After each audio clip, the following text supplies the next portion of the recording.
Okay, so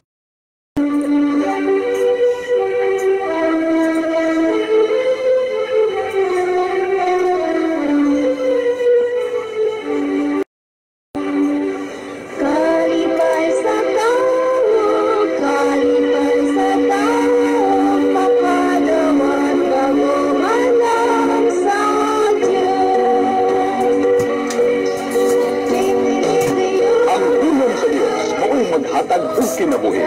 Tungod kay ang tao dili mabuhi sa tinapay lamang, kundi diha sa mga pulong nga nagagula sa baba sa Dios. Tungod niini ang Equi Frilibricum Church ubo sa pagpasiugda sa Mungkado Equi Frilibrium kon EFB Group mutanyag ni ining tulumanon ang pagpadayag sa maayong balita.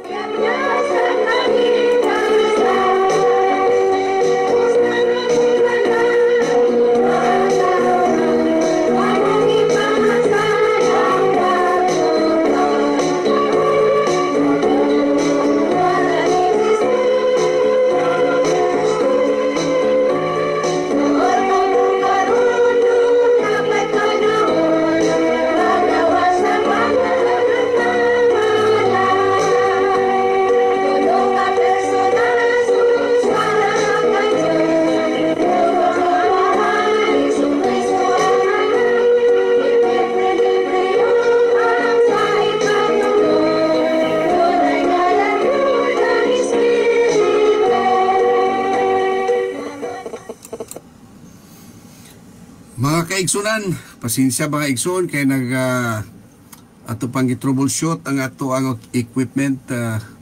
Pasensya gamay ato ipadayon ato program karon kay mao ni ang katuyuan nato sa pag-broadcast sa maayong balita kabahin sa gisaad nga Espiritu Santo.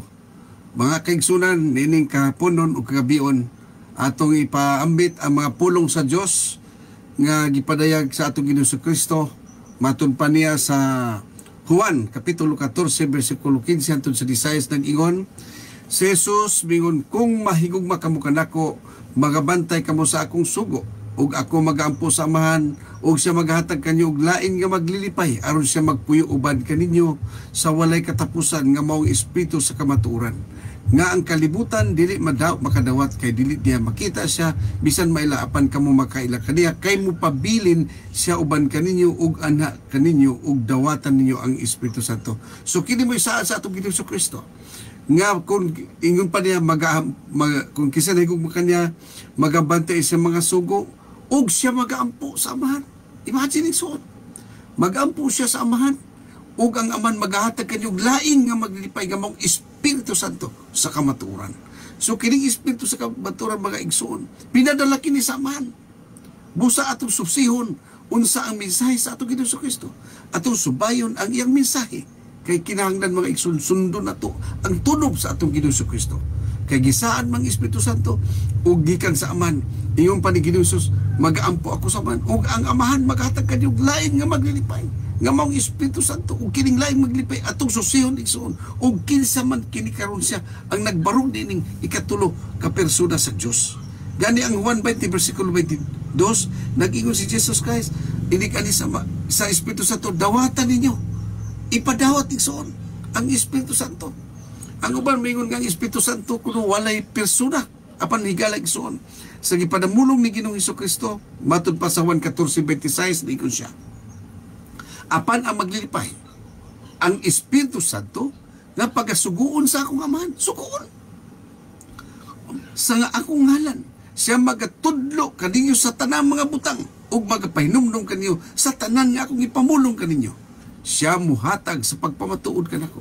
Ang Espiritu Santo daw magpamatuod ba ng Hesukristo? Mao na mga kaigsunan atong subayon kinsa kining Espiritu Santo nga gisaad ni Jesus Christ. Mga kaigsunan, padayon sa maong basahon.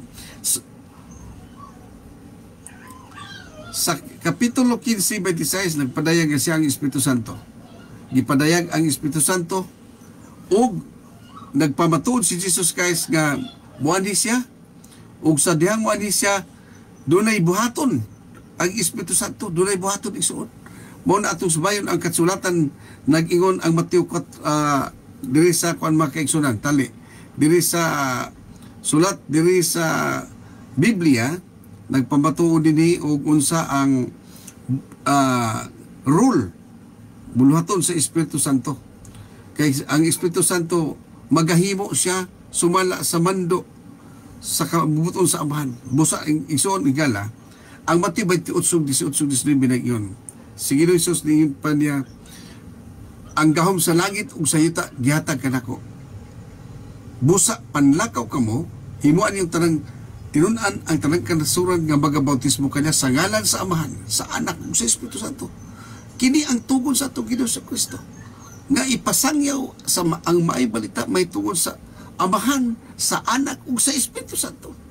Ug ang aman mga igsuon gipadayag na ilhan nato sa King James Version ug gitawag kini Gihoba ug ang anak ang atong Ginoo sa Kristo ang bigatin Son, the only begotten Son, Jesus Christ gipadala mga igsuon. Ug ang ikatulo kapag padayag diha sa Espiritu Santo kagisaan niya mao kini atong susihon igsuon higala atong susihon ug kinsa karon ang Espiritu Santo nga nimbarog sa gisaan sa atong Ginoo sa Kristo. Ingon ang kasulatan nagapamatuod kanato ingon si Ginoo Hesus sa Juan 16 versikulo 7 hantod sa 8 ug 10 mga kaigsunan. Klaro kay di.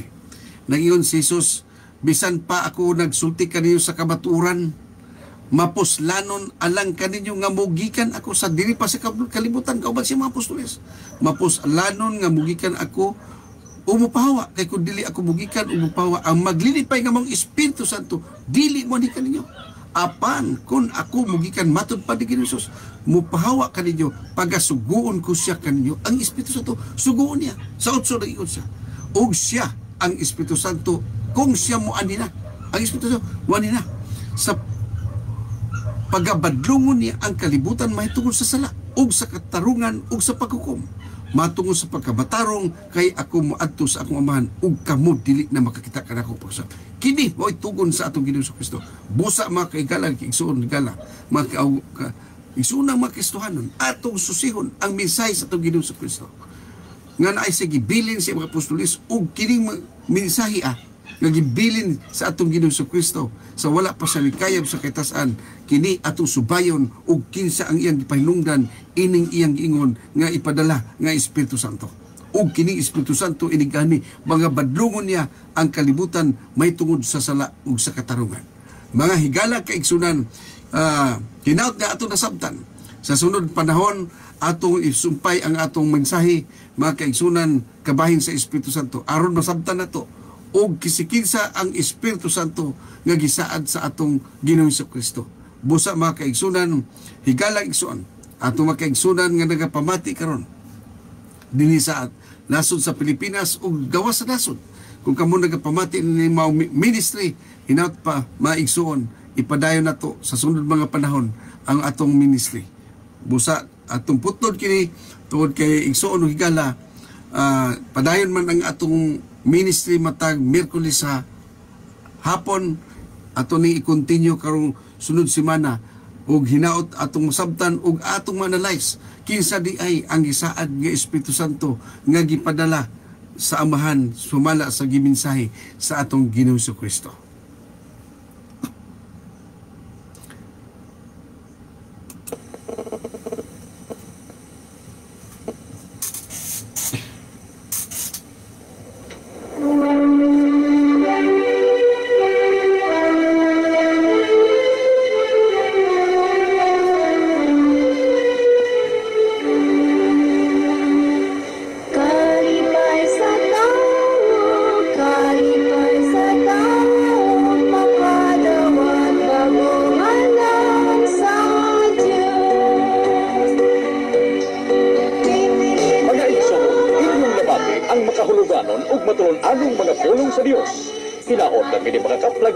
Diha sa inyong kasing-kasing ug kamo gidapit pagpatalimog kanunay ning tulumanong pagpadayag sa maayong balita naggihatod kaninyo sa Mongkado EFB Group.